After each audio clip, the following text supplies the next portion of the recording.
नमस्कार साथियों, आप देख रहे हैं दिन भर की ताजा और बड़ी खबरें। आज की पहली खबर, पटना नगर निगम ने गर्मी को ध्यान में रखते हुए पेयजल आपूर्ति की व्यापक तैयारी शुरू कर दी है। महापौर सीता साहू की अध्यक्षता में हुई बैठक में शहर के 75 वार्डों में 375 नए सबमर्सिबल बोरिंग लगाने की योजना को मंजूरी दी गई। इस पहल का उद्देश्य जल संकट से निपटना और लोगों को पर्याप्त पेयजल उपलब्ध कराना है ताकि गर्मी में किसी को परेशानी न हो।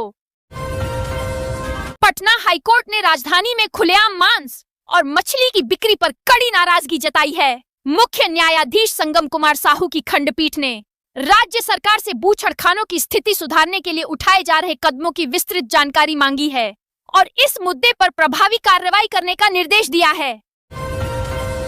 बिहार में मध्य विद्यालयों में 239 शारीरिक शिक्षा एवं स्वास्थ्य अनुदेशकों की नियुक्ति 28 मई को होगी, जिसके लिए शिक्षा विभाग ने शेड्यूल जारी किया है। साथ ही केंद्र सरकार ने बिहार के कई जिलों में नए आयुष अस्पताल खोलने की मंजूरी दी है। मुख्यमंत्री नीतीश कुमार ने अपने शासनकाल में जनता के दरबार में मुख्यमंत्री कार्यक्रम की शुरुआत की, जिसका उद्देश्य आम लोगों की समस्याओं का सीधे समाधान करना था। इस कार्यक्रम में वे स्वयं उपस्थित होकर घंटों तक लोगों की शिकायतें सुनते थे और संबंधित अधिकारियों को तुरंत कार्रवाई के निर्देश देते थे। इससे प्रशासनिक पारदर्शिता बढ़ी और जनता का सरकार पर विश्वास मजबूत हुआ। यह पहल सुशासन और जवाबदेही की दिशा में एक महत्वपूर्ण कदम मानी जाती है। मुख्यमंत्री नीतीश कुमार ने बिहार के 360 कॉलेज विहीन प्रखंडों में डिग्री कॉलेज खोलने की घोषणा की है। यह कदम शैक्षणिक और राजनीतिक दृष्टि से अहम माना जा रहा है। इससे ग्रामीण क्षेत्रों के लाखों छात्रों, विशेषकर छात्राओं को उच्च शिक्षा का अवसर मिलेगा। साथ ही पढ़ाई के लिए पलायन में कमी आएगी और राज्य का सकल नामांकन अनुपात GER बेहतर होगा। यह निर्णय युवाओं और ग्रामीण मतदाताओं को ध्यान में रखकर लिया गया है। मुंगेर जिले में 1 अप्रैल से सरकारी दर पर गेहूं की खरीद शुरू होगी। सरकार ने 2,585 रुपये प्रति क्विंटल दर निर्धारित की है, जिसमें झूठ का बोरा भी शामिल है। सहकारिता विभाग ने 72 पैक्स का चयन किया है, जिन्हें प्रति पैक्स 10.36 लाख रुपए का कैश क्रेडिट मिला है। अप्रैल 2026 में बिहार में आंधी तूफान और ओलावृष्टि से 12 जिलों के 111 प्रखंडों में फसलों को भारी नुकसान हुआ है। कृषि विभाग की रिपोर्ट के अनुसार लगभग 2 लाख हेक्टेयर से अधिक क्षेत्र की फसलें 33% से अधिक क्षतिग्रस्त हो गई हैं। इससे किसानों की आय प्रभावित हुई है और राहत तथा पुनर्वास के उपायों की आवश्यकता महसूस की जा रही है, ताकि कृषि क्षेत्र में हुए नुकसान को कम किया जा सके। बिहार में 1 अप्रैल से अतिक्रमण हटाने के लिए विशेष अभियान शुरू किया जाएगा। इस दौरान सीमावर्ती क्षेत्रों पर खास फोकस रहेगा, जहां अवैध कब्जों की शिकायतें अधिक हैं। राजस्व एवं भूमि सुधार विभाग के प्रधान सचिव CK अनिल ने सभी जिलाधिकारियों और संबंधित अधिकारियों को सख्त निर्देश दिए हैं कि अभियान को प्रभावी ढंग से चलाया जाए और सरकारी जमीन को अतिक्रमण मुक्त कराया जाए। लखीसराय में सरकार अनुसूचित जाति, जनजाति और पिछड़ा वर्ग के लोगों को मछली पालन के लिए प्रोत्साहित कर रही है। मुख्यमंत्री तालाब मत्स्य योजना के तहत किसानों को अपनी निजी भूमि पर तालाब निर्माण करने के लिए प्रेरित किया जा रहा है, ताकि वे मछली पालन कर आय बढ़ा सकें और आत्मनिर्भर बने। इससे रोजगार के अवसर भी बढ़ रहे हैं। पटना के जिलाधिकारी डॉक्टर त्यागराजन एसएम ने गैस कंपनियों और एजेंसियों के अधिकारियों के साथ बैठक कर घरेलू गैस सिलेंडरों की होम डिलीवरी सुनिश्चित करने के निर्देश दिए। उन्होंने कहा कि गोदामों और वितरण केंद्रों पर भीड़ न लगे और सभी जरूरी सावधानियां अपनाई जाएं। जिलाधिकारी ने कहा कि समय पर सिलेंडर उपलब्ध कराना जरूरी है, ताकि नागरिकों को असुविधा न हो और वितरण सुचारू रूप से चले। बिहार सरकार ने जनहित में राइटॉल पेस्ट की बिक्री पर तत्काल रोक लगा दी है। कृषि विभाग ने बताया कि यह कृंतकनाशक 3% पीला फास्फोरस युक्त है, जो अत्यंत विषैला है और इसका कोई प्रतिविष नहीं है। यह उत्पाद कीटनाशक अधिनियम 1968 के तहत अनुमोदित नहीं है। अरवल के किसान मिश्रित खेती अपनाकर पारंपरिक खेती की तुलना में 3-4 गुना अधिक मुनाफा कमा रहे हैं। एक ही खेत में आलू, मक्का और साग सब्जियां उगाने से उत्पादन बढ़ता है और लागत कम होती है। इस पद्धति से किसानों को साल भर नियमित आमदनी मिलती है। साथ ही फसल विविधता के कारण जोखिम भी कम होता है, जिससे खेती अधिक लाभकारी और टिकाऊ बन रही है। बिहार में गन्ना उद्योग को पुनर्जीवित करने और उसके विस्तार के उद्देश्य से गन्ना उद्योग विभाग तथा राष्ट्रीय सहकारी शक्कर कारखाना संघ NFSESF के बीच महत्वपूर्ण समझौता हुआ है। इस समझौते के तहत आधुनिक तकनीक, उत्पादन क्षमता में वृद्धि, किसानों को बेहतर मूल्य और रोजगार के नए अवसरों पर जोर दिया जाएगा। इससे राज्य में चीनी उद्योग को मजबूती मिलेगी और आर्थिक विकास को गति मिलने की उम्मीद है। नरकटियागंज के आदित्य कुमार की बाइक घर में खड़ी रहने के बावजूद बेतिया में 1000 रुपए का ई चालान कट गया, जिससे वे हैरान हैं। उन्हें शक है कि किसी ने उनकी गाड़ी का फर्जी नंबर प्लेट इस्तेमाल किया है। यह पहली घटना नहीं है। 15 माह पहले नरकटियागंज के तत्कालीन ईमो की कार का भी पटना में इसी तरह फर्जी चालान काटा गया था। पटना नगर निगम ने बुधवार से ठोस अपशिष्ट प्रबंधन नियम 2026 लागू कर दिए हैं। नए नियमों के तहत सभी दुकानों, संस्थानों और घरों को कचरे को 4 अलग-अलग श्रेणियों में छांटना अनिवार्य होगा। निगम ने स्पष्ट किया है कि अब सफाई कर्मी मिश्रित कचरा नहीं उठाएंगे। इस कदम का उद्देश्य शहर में स्वच्छता बढ़ाना, कचरे के वैज्ञानिक निपटान को बढ़ावा देना और पर्यावरण संरक्षण सुनिश्चित करना है। LPG गैस की कमी को दूर करने और उपभोक्ताओं को नियमित आपूर्ति सुनिश्चित करने के उद्देश्य से प्रशासन ने सख्त कार्रवाई की। इस दौरान 73 खाली कमर्शियल गैस सिलेंडर जब्त किए गए। अधिकारियों ने बताया कि अवैध भंडारण और कालाबाजारी पर रोक लगाने के लिए यह कदम उठाया गया है। साथ ही चेतावनी दी गई कि नियमों का उल्लंघन करने वालों के खिलाफ आगे भी कड़ी कार्रवाई जारी रहेगी। पश्चिम एशिया महासंग्राम के कारण मिथिलांचल के मखाना कारोबार पर गहरा असर पड़ा है। निर्यात के लिए भेजा गया मखाना जहाजों और विदेशी गोदामों में फंसा है, जिससे कीमतें 800 से घटकर 550 से 600 रुपए प्रति किलो हो गई हैं।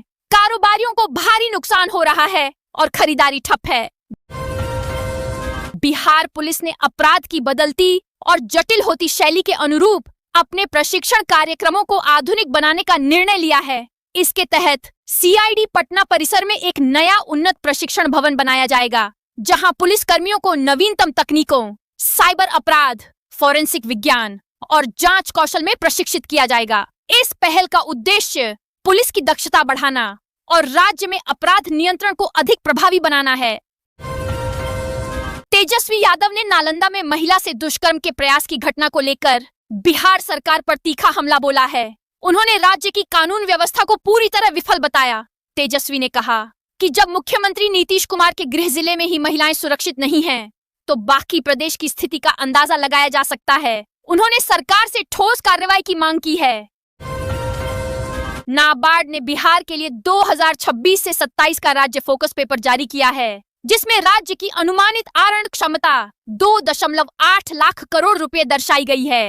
राज्य सरकार ने इसे अपर्याप्त करार दिया है, क्योंकि यह योजना राज्य के विकास लक्ष्यों और निवेश जरूरतों को पूरा करने में पर्याप्त नहीं मानी जा रही है।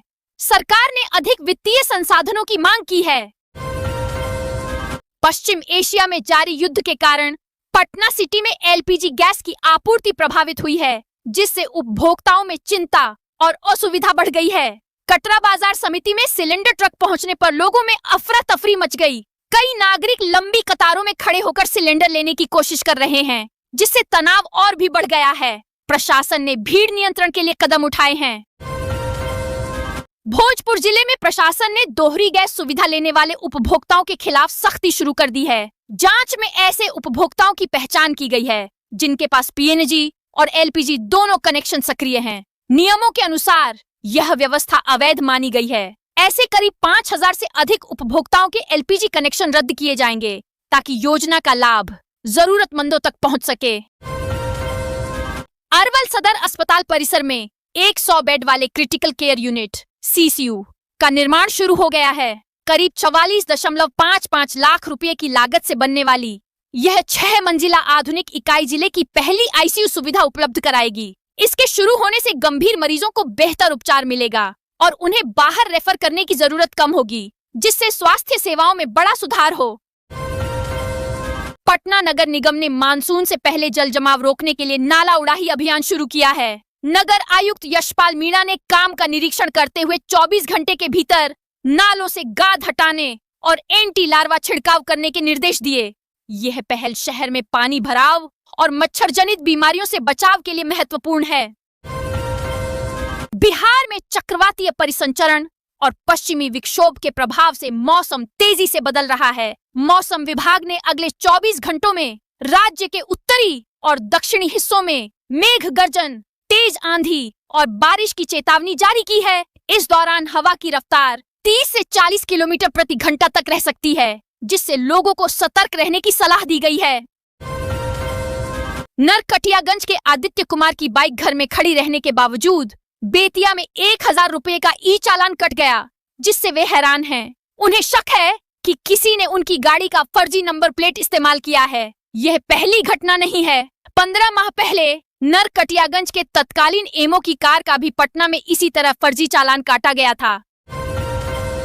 मुख्यमंत्री नीतीश कुमार ने बिहार कैडर के 2024 बैच के 12 प्रशिक्षु आईएएस अधिकारियों से मुलाकात की। इस दौरान उन्होंने अधिकारियों के प्रशिक्षण अनुभवों को ध्यानपूर्वक सुना और संतोष जताया। मुख्यमंत्री ने उन्हें संवेदनशीलता, ईमानदारी और समर्पण के साथ जनता की सेवा करने की सलाह दी।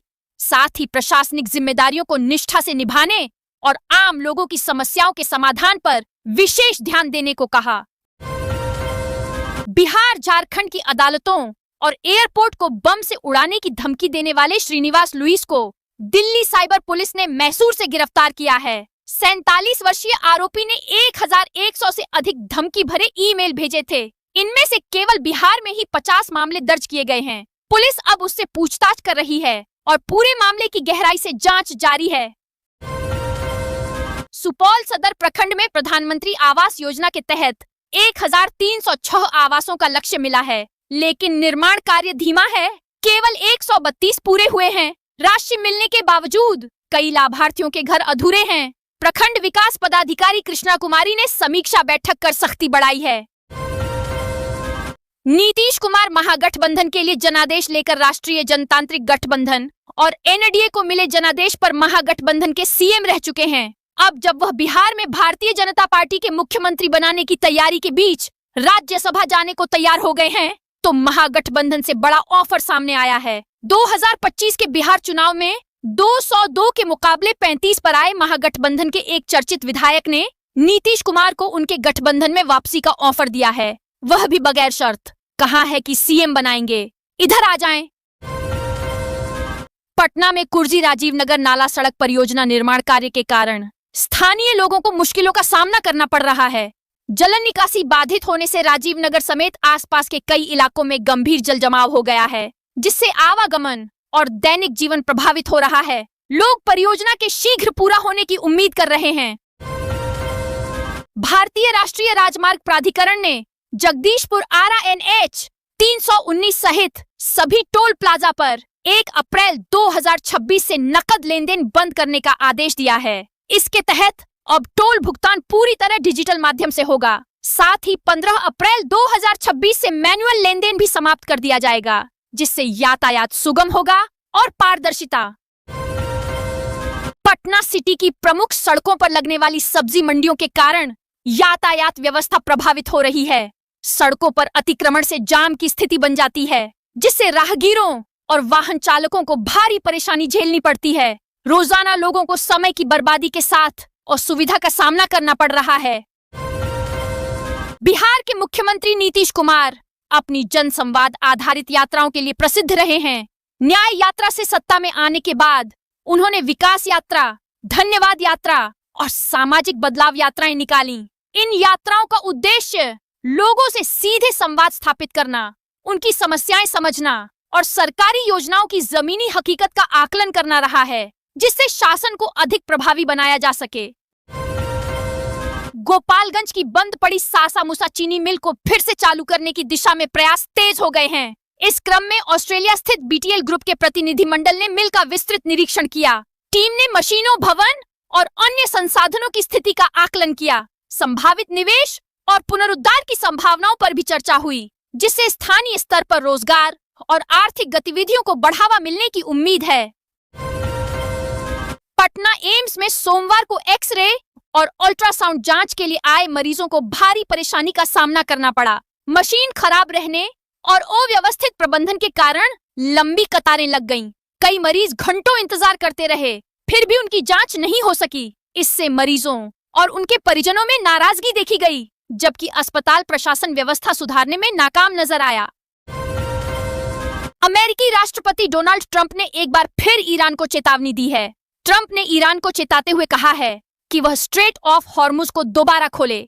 अगर ऐसा नहीं हुआ तो इसका बड़ा खामियाजा ईरान को भुगतना पड़ सकता है। केंद्रीय शिक्षा पात्रता परीक्षा CTET में अगले सत्र से मैथिली भाषा शामिल होगी, जिससे देश भर के सरकारी विद्यालयों में शिक्षकों के लिए रोजगार के अवसर बढ़ेंगे। सांसद डॉक्टर गोपाल जी ठाकुर ने यह जानकारी दी। उन्होंने केंद्रीय मंत्री जयंत चौधरी से मिलकर इस विषय पर चर्चा की।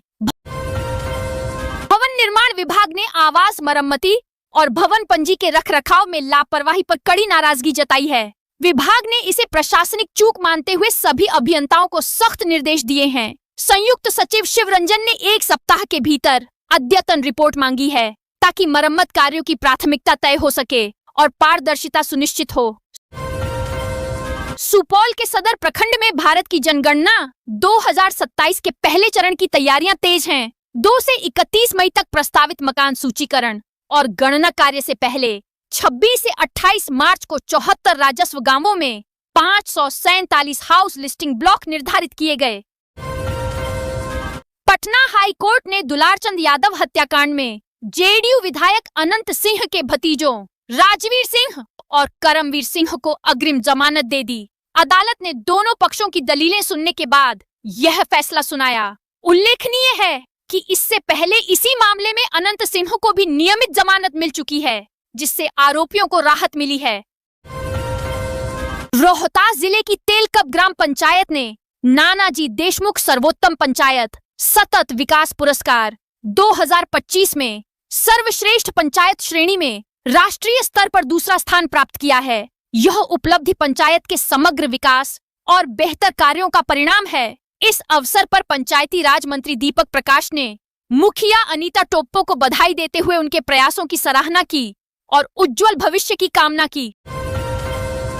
नालंदा विश्वविद्यालय के राजगीर परिसर में आयोजित दीक्षांत समारोह में राष्ट्रपति द्रौपदी मुर्मू ने मेधावी छात्रों को गोल्ड मेडल प्रदान किए। इस अवसर पर वियतनाम, भूटान समेत विभिन्न देशों और राज्यों से आए छात्रों ने विश्वविद्यालय की उत्कृष्ट शिक्षा व्यवस्था, सकारात्मक वातावरण और बढ़ती वैश्विक पहचान की सराहना की। समस्तीपुर के मुक्तापुर में बहुप्रतीक्षित आरओबी निर्माण का भूमि पूजन हुआ, जिससे 20 से 25 साल पुरानी यातायात जाम की समस्या से स्थायी राहत मिलेगी। दरभंगा समस्तीपुर स्टेट हाईवे पर स्थित इस ओवरब्रिज की लागत 99.23 करोड़ रुपए है और इसे 2 साल में पूरा करने का लक्ष्य है। तेजस्वी यादव ने नालंदा के मघड़ा स्थित शीतला मंदिर भगदड़ पर गहरा शोक व्यक्त किया है। उन्होंने इस हृदय विदारक घटना को प्रशासनिक कुव्यवस्था का परिणाम बताया और सरकार पर निशाना साधा। तेजस्वी ने घायलों के समुचित इलाज, मृतकों के परिजनों को आर्थिक सहायता और घटना की उच्च स्तरीय जांच की मांग की। बिहार विधानसभा में स्पीकर प्रेम कुमार ने 19 समितियों के गठन को मंजूरी दी है। यह कदम विधायी कामकाज में तेजी लाने और कार्य प्रणाली को प्रभावी बनाने के लिए उठाया गया है। इन समितियों में सत्ता पक्ष और विपक्ष दोनों के विधायक शामिल हैं, जिससे संतुलन बना रहेगा। इनके गठन से विभागों के कार्यों की समीक्षा और पारदर्शिता में सुधार की उम्मीद है। डुमरांव के कोरान सराय में किराना दुकानदार चंदन प्रसाद साइबर ठगी का शिकार हो गए।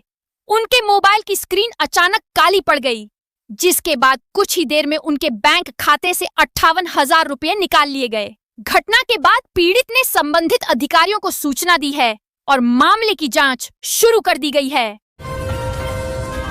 1992 बैच के बिहार कैडर के वरिष्ठ IAS अधिकारी चंचल कुमार को केंद्र सरकार ने सूचना एवं प्रसारण मंत्रालय का नया सचिव नियुक्त किया है।